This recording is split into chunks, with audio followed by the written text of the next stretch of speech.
Well, hello everyone, and thanks for joining us today. Thank you for joining another Rio SEO webinar. My name's Scott McNulty. I'm going to be your moderator, and I have a few reminder while folks are still joining before we get started. Although the audience is on mute, we would like to keep our webinars conversational and welcome you and your questions throughout the webinar. You can send the questions to the panel through our Q&A button located on your Zoom control panel. We will try to answer as many as we can live, but if we don't get to your question, we'll be sure to follow up with you afterwards. You can follow today's conversation on Twitter, as we'll be live tweeting throughout the webinar at Rio SEO and using hashtag Rio Webinar. Finally, today's webinar is being recorded, and we will be happy to send you a link to the recording within the next 24 hours. So look out for a follow-up email from our marketing team. So to get started, again, my name is Scott McNulty. I'm the Senior Director of Business Development here. And we're here to talk about and kind of tell you a little bit about that shopping experiences have vastly changed over the past year. And in turn, so have customers' expectations of local businesses. Review sentiment has shifted based on updates to store hours, closures, health, safety measures, and much more. Now is the time to refocus your efforts to emerge stronger than before as consumers seek your products and services. We are excited to be joined by a panel of local marketing and Google My Business experts who will share their insights on how your brand can build a stellar and online reputation post-pandemic. As I mentioned, my name is Scott McNulty. I'm the Director of Business Development here at Rio SEO, and I'll be moderating today's discussion. Joining me today are Sherry Bonelli, owner of Early Bird Digital Marketing, Jason Brown, founder at Review Fraud, and Nigel Atkinson joining us from the moon today, our account director here at Rio SEO. Hi, everybody, and take a second to introduce yourselves. Hello. Jason, do you want to go first? Sure. Hey, everybody. My name is Jason Brown. I'm a Google My Business Platinum product expert. Basically means I just spend a lot of free time helping out on the Google My Business community forum, trying to answer businesses' questions about, hey, my listing got suspended, or I'm missing this review, or how do I do this? And I've been in digital marketing for 16 years now, but for the last 4 years, I've been a consumer advocate fighting fake online reviews and fake business listings. Great. And my name is Sherry Bonelli. I'm with Early Bird Digital Marketing. I am a Google My Business Gold product expert. So like Jason, I help out on the Google My Business help forum quite frequently. And I have been doing digital marketing for 23 years, specializing in search engine optimization, content marketing, and those types of areas. Hi, everyone. Nigel Atkinson. I think I'm coming to you from Mars, not the moon, Scott. I've been with Rio SEO as an account director for about 10 and a half years. I handle a number of multi-location brands in the retail, healthcare, and finance sectors. It's always a challenge, and it's always good fun to help clients along the way with any of the problems that they may have. Fantastic. And as you can see, everybody, we do have a fantastic panel of experts to talk about this. So to get today's discussion started, let's dive into COVID-19's impact on reputation management. As mass restrictions lessen and more businesses begin to resume normal operations, what common themes or trends are brands now seeing in their reviews? How can brands make sure of common trends they're seeing, or make use of common trends they're seeing? So Jason, let's start with you on this one. Yeah, so, as we noticed that, COVID restrictions are starting to ease. And so what we're starting to notice, at least for myself, last night I went out to dinner at a restaurant and they were severely short-staffed. So they were not ready for influx of brand new people coming in. And so businesses now need to be really cognizant of the dining experience. So when you go to check in and there's no hostess there because everybody is running frantically trying to facilitate orders, people are going to be more inclined to start leaving negative feedback, and especially when there's kind of like a lot of up in the air ambiguity when it comes to whether you need to wear a mask inside the restaurant or you don't, depending on how the changing landscape is with the state. So I'm in California, and California has drastically just, removed the mask restrictions as long as you're vaccinated. But, it's still going to be that uncharted area of trying to figure out, how do we have the best guest experience while keeping people safe. Yeah, I agree. I went out last night too as well and noticed there was a very still a lot of people with masks, a lot of people without masks. That's for sure. So Sherry, knowing consumers' behavior has shifted and more consumers are adopting online shopping and omni-channel than ever before, how has that impacted a brand's reputation management strategy?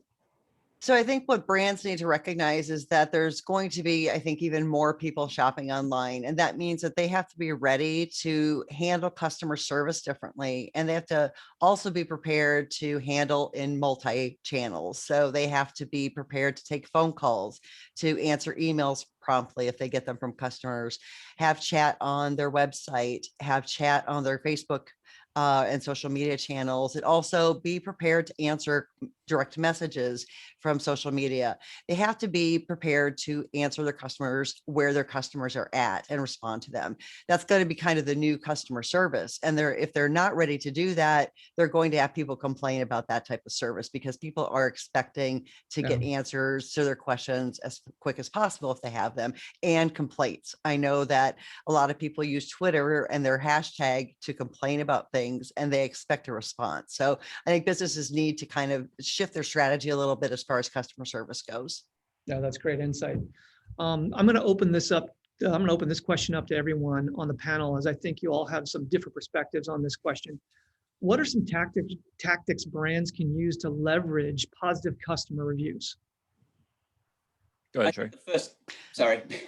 I think the first thing that I always recommend with brands, and they've taken this on board, is to leverage those reviews on their web pages to start with. There are various different solutions that you can use to do that, but it's very helpful to have that on the pages. And then also star ratings within the SERPs is also pretty good. I would add that social media has a huge influence, obviously, these days, and I would also recommend getting those reviews out there, maybe in your PPC ads and basically all of your marketing assets, so you can get those good reviews and leverage those out too.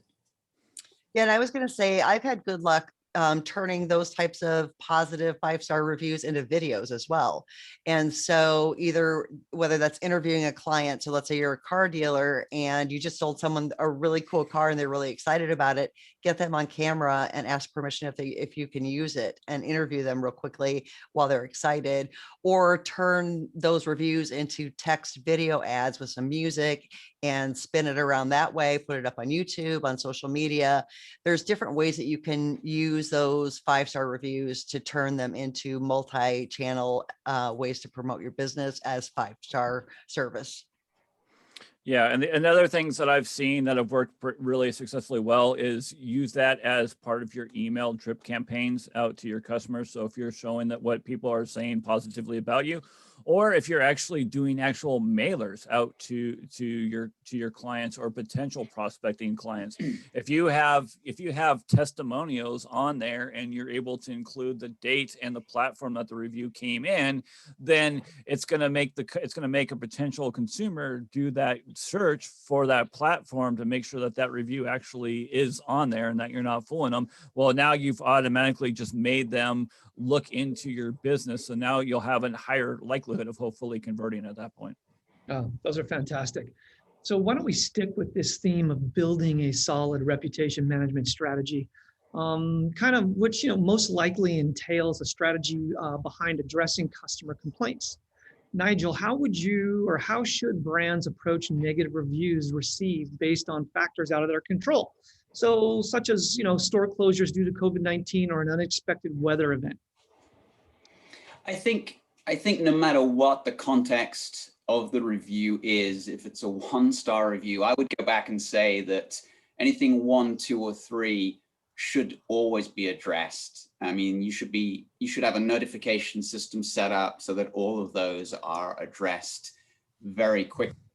I don't think it's any different from now versus during COVID versus pre-COVID. I think you need to be on top of those. I have a particular staffing company that I did work for. I've done some work for, and they use our reputation platform.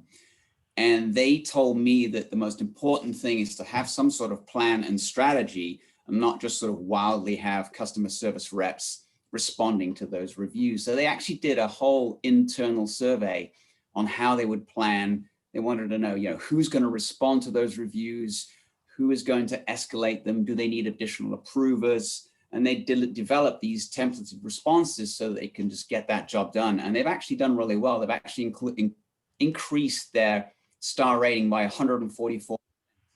They started working with us in 2017. Wow, that's fantastic. So Jason, what pain points are you hearing or seeing most often with your own clients that brands may also be hearing or experiencing and can apply to their own customer experience strategies? Yeah, I think the biggest pain point is always going to come down to staff. So, when I am looking at, a majority of the complaints that are coming in, it's usually somebody had a bad interaction with somebody, with a receptionist, so either the person that answered the phone or the person that was at the desk. And it usually just kind of spirals out of control once they have that first negative experience with this person on staff. Other issues we usually find is not enough communication, whether it comes to, scheduling appointments or cancellation policies. So, it's all about just a customer experience. So making sure that, that they have a great experience the moment that they have their first touch point with your brand, but educating them on your policies, your cancellation policies, if they're not able to show up. And then, the next one is, making sure that your hours are consistently updated. So the minute that, your business has to close because of state mandates, then get your business marked, temporarily closed. So that way people are not showing up to your location and expecting you to be there and you're not there. So it's just doing whatever you can to just keep constantly putting your best foot forward is the best plan of attack. And honestly, if you look at the negative reviews that are coming in for your business and brand, you can start finding those pain points of what needs to be corrected to go from a negative reputation to a positive reputation. Yeah, you're right. Some of those negative reviews can be some of the best tells to give you an idea of areas that maybe you and your business need to improve a bit. So that's fantastic. So there are a plethora of directories and platforms out there where consumers leave feedback for brands, especially those brands with multiple locations. It can be difficult to discern where they should invest their reputation management efforts. So I'm going to open this up to the panel again. What platforms or directories should brands focus their time on? Definitely Google My Business for one. Yelp, but because Yelp does not allow or recommend that businesses ask customers for reviews, that's something that businesses should not ask their customers to leave reviews on Yelp. That kind of has to happen organically. Sure. The Better Business Bureau, if you're part of the Better Business Bureau and you have a listing on the Better Business Bureau, trying to get reviews on that because that has high authority as well. And Facebook also is one of the top review sites as well. So I would say those are probably the top ones that I would recommend trying to get positive reviews on. Yeah, I would agree. Sorry, Jason. I would agree on that. I think they're the main three that you should concentrate on. You've got different folks on Yelp, particularly in sort of the restaurant trade, that you've got to be careful. Those Yelpers can be fairly vicious, and you've got to probably treat them in a slightly different way. Google tends to be a little less harsh with its reviews in general. But yeah, Google, Yelp, and Facebook, absolutely the three. Obviously, Yelp is an additional cost, so you have to weigh that up and see whether you have budgets to be able to do that. Yeah, so definitely Google. You'll also want to do a search for your business and location. So type your business name and your address in there. So that way, you can trigger your knowledge panel, which is, that card that Google shows for your business. Because as you start scrolling down, they're going to pull in 2 spots for reviews from the web. And so they will show you what 2 review solicitation sites that review and citation sites that they're showing underneath your card. So if you have low ratings for those, then you'd want to try to start pushing people to those platforms.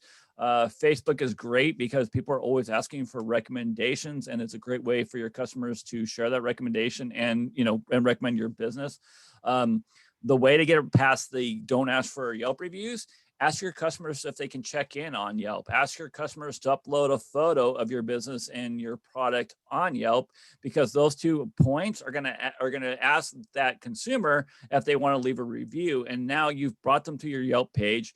They've uploaded a photo, and now Yelp themselves are going to ask them to leave that review for you. So you get more bang for your buck. But yeah, you always want to see, and then start focusing on the websites where you're actually not doing as well. You don't have a lot of reviews, or you're skewed more towards the negative, and start trying to see what you can do to push people that way. And there's a lot of great review solicitation services you can use that will hit all of the different platforms. Oh, that's great. I love the suggestion about posting a photo. Yeah, one thing, Scott, that does often get missed is Google Q&A. You know, I don't know how long, you know, Google, we don't know how long they're going to keep it for. They tend to do their own thing, but Google Q&A is kind of interesting, and Rio pulls in Google Q&As for some various different brands. It's incredible how many questions go completely unanswered. But I've seen ones where people have been asking, and it's a franchise cleaning company, and people are asking questions all day. Do you clean sofas? You know, can you get these pet stains out of this carpet? And a lot of the community is answering the question, and maybe incorrectly. And so I think it's important to think about Google Q&A. It's not really a review, but it definitely gives you an idea of what's going on out there with your. Yeah, and on that point, Nigel, Google is starting to use reviews and the text in reviews and posts to kind of proactively answer potential questions that people are asking. So that's another reason to get more reviews. Right, because Google's not always going to get that right.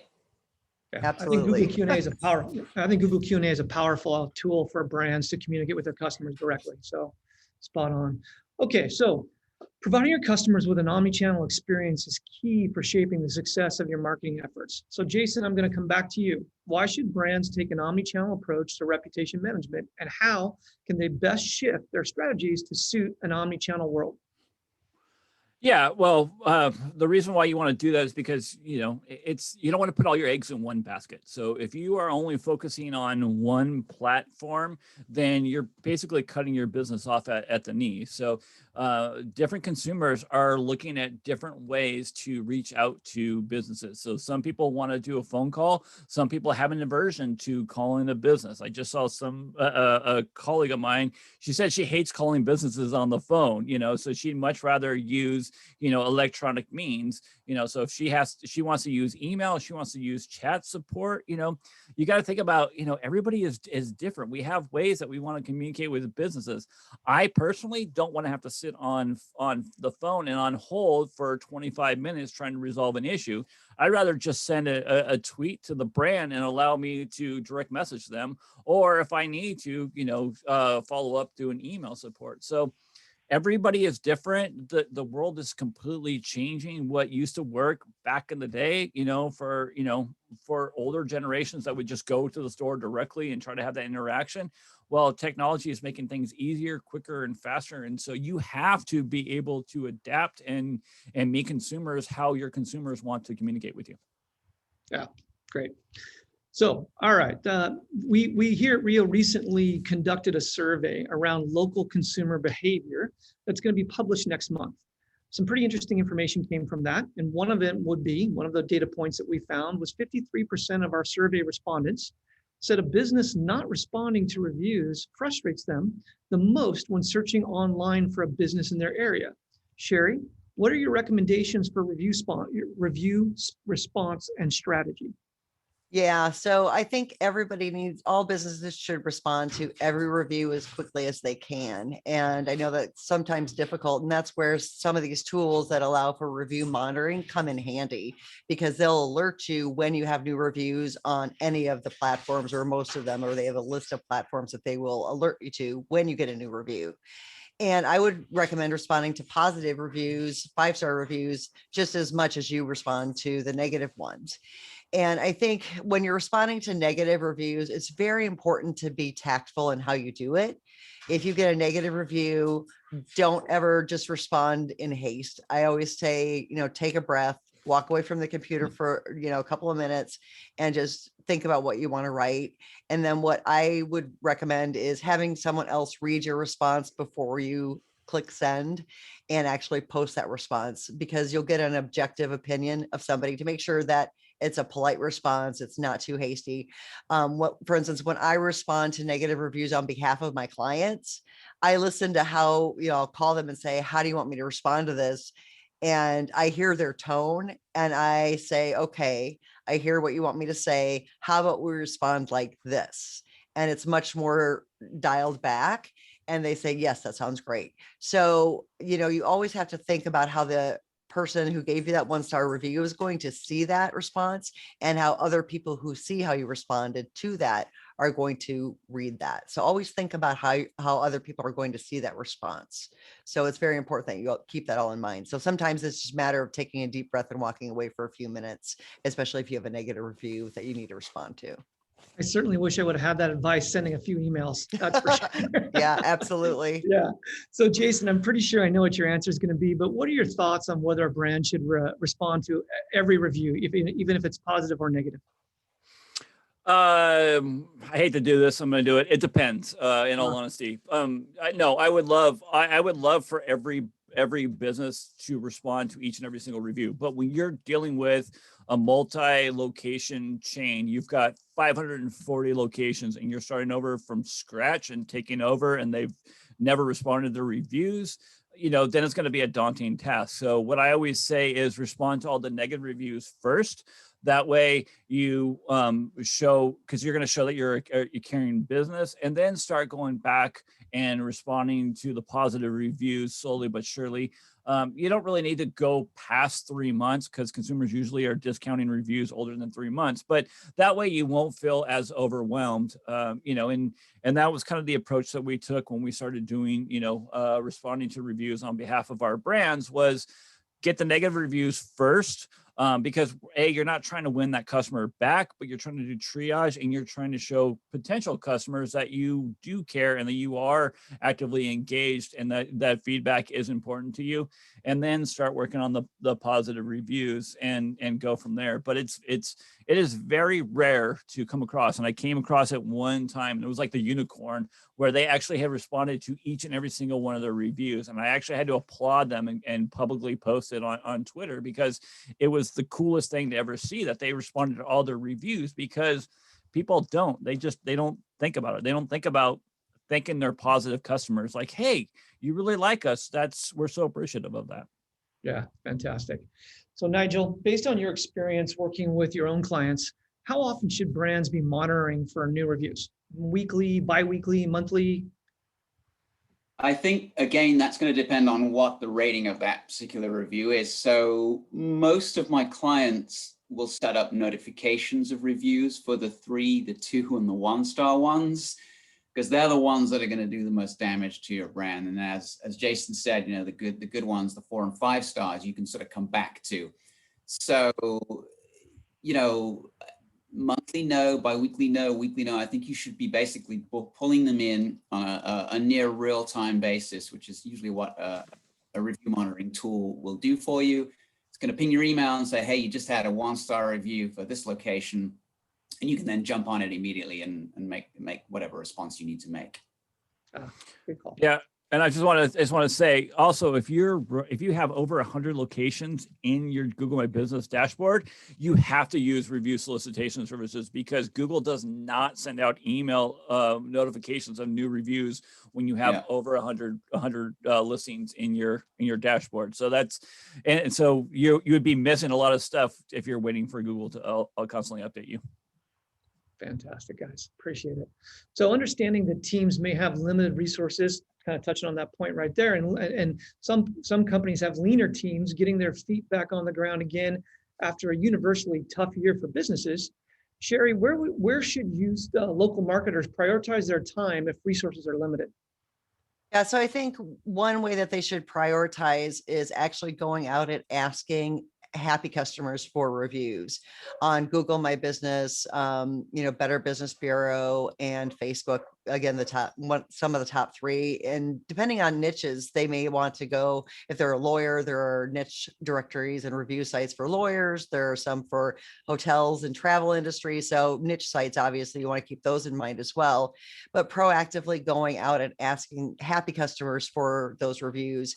Just make sure that you don't send out mass mailings for those reviews, because obviously that'll be very suspicious if you suddenly get 500 reviews at one time. I know I was working with a client, and they're a bank, and they're like, oh yeah, we were just getting ready to do an email blast out to all of our clients. And I'm like, don't do that. Don't send out, 500 or 600 emails asking for reviews all at once. But I think if you're limited on time and budget and manpower, send out those types of emails or text messages if you have permission to text message clients, and then use those review tools that you can trust. And, Jason can probably speak to some of that as well. Be sure you use a review tool that's trustworthy. Some of them are definitely not. I won't mention any names, but use review tools that are trustworthy, that you can use to monitor and then help solicit those reviews. Jason, suggestions from you as well for prioritization?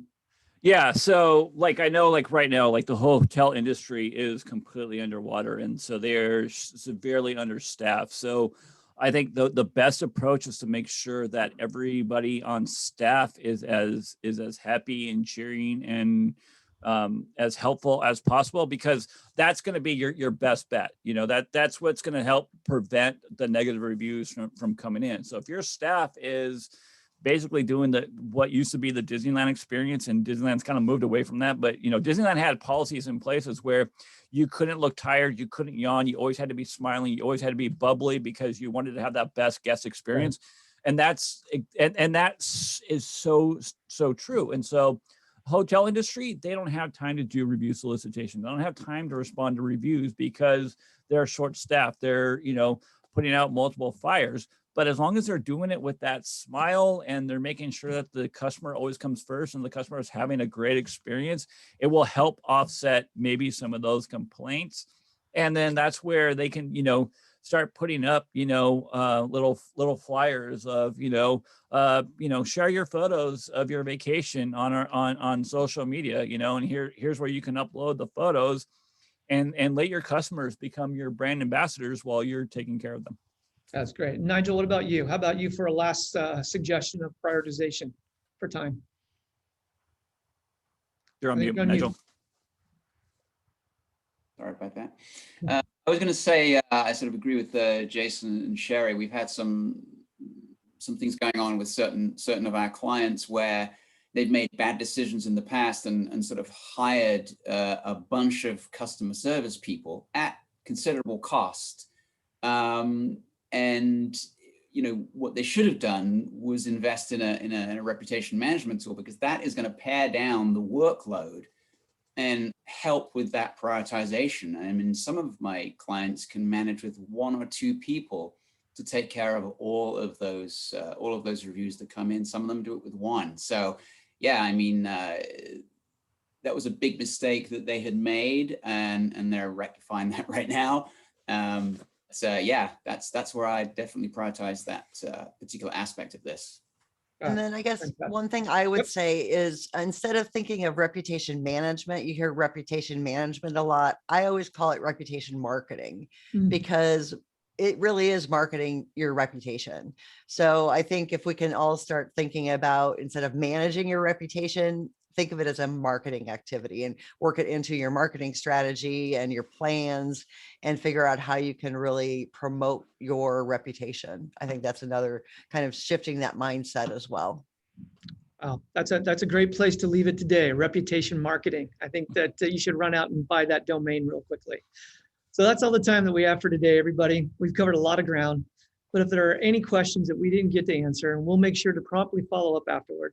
We'd also be happy to answer any questions you didn't have a chance to ask, or if you'd like to shoot us a note at marketing@rioseo.com.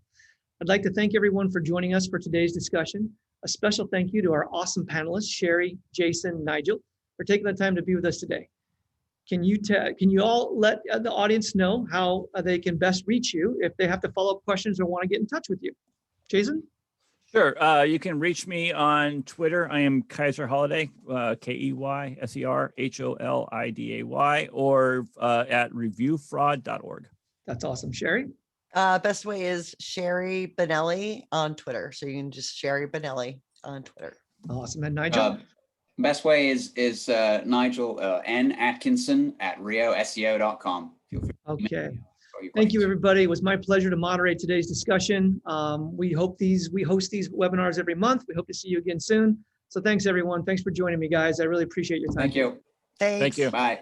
Bye, everyone. Bye-bye.